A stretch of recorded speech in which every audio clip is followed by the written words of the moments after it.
Hello, this is a demonstration of our employee onboarding system. Right now, what has just happened is the employee has received an email that welcomed him to the company and prompted him to click on a link. Once he clicks on the link, he will begin his onboarding process. This is a completely customizable phase based off of what your company wants to do with onboarding. So if you see things that are not in here, such as direct deposit, that's simply because we have them turned off for this experience. We can capture things like contact information for dependents, emergency contacts, beneficiaries, as well as direct deposits. For this phase, we're going to go through the initial onboarding experience so you can see just how simple it is. So we're going to go ahead and just proceed through this and just put in the information that's required. All of the information that's required is labeled with an asterisk, and we can turn these on and off depending on what is required. Certain pieces of information, like the address, are standard fields that are required, but we can turn off things like date of birth and emergency contacts and things of that nature. It's really up to you. In the other field, other employee data, you will see where we can start capturing some of the home phones, mobiles, personal email addresses, and things like that. And again, this is really where we can start turning things on and off based off of what we want. We're going to go ahead and put in the social security number. We're going to leave everything else blank here.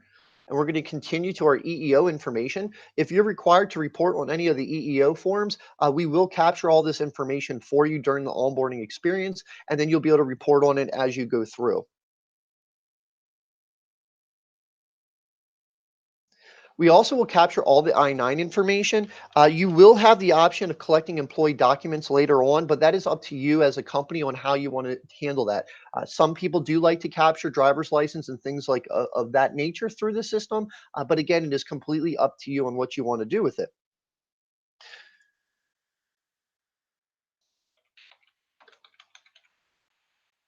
Now we're going to sign our form. You'll notice that the electronic signature consent pops up and just again authorizes us to be able to capture this. This is done in a legal manner so that it is it is doable, and that you don't have to worry about any of the legality of it.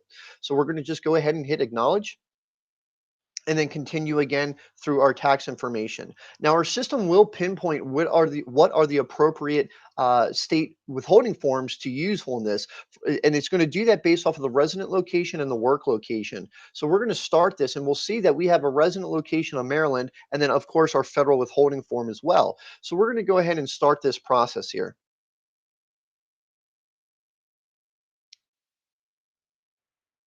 We're going to do single.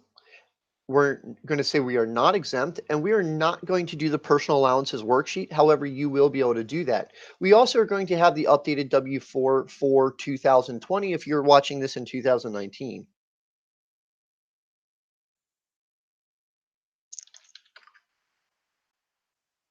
From here, we're going to go ahead and again sign off and use our last four digits of our social security number to authenticate it. And you'll see a copy of the W-4. This will be placed in the employee documents section so you can reference that as well, and the employee can as well. And you'll see that here. And as we go through our state form, you'll see that the state form will also be here as well. And let's go ahead and start our Maryland form.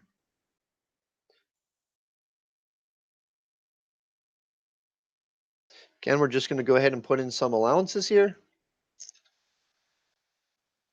And again, we're going to do the same process by authenticating with the last four digits of our social. And as you can see, here's the Maryland state form. Again, whatever state that you need would populate here through this process. The next phase is going to be capturing what we call miscellaneous fields. Miscellaneous fields are fields that are unique to your company. In this case, we're going to capture t-shirt sizes. So maybe you give everybody a t-shirt and you want to start capturing what size shirts you need to order or give the individual. We're going to go ahead and select large here, excuse me, medium. And then the employee is going to be prompted with a confirmation statement. This confirmation statement is just going to show him all the information that he has here. And again, if you wanted to capture direct deposit information, that would be available as well. We just have that turned off in this portion of the demo. From here, we're going to go ahead and submit this. You, as the employer, would get an email notification alerting you that a new employee is onboarding. Then you would finish the onboarding process from there. On the next step, we're going to go ahead and take a look at the employee documents that he would be required to sign off. And then finally, for our third part, we're going to take a look at the employee benefit enrollment section.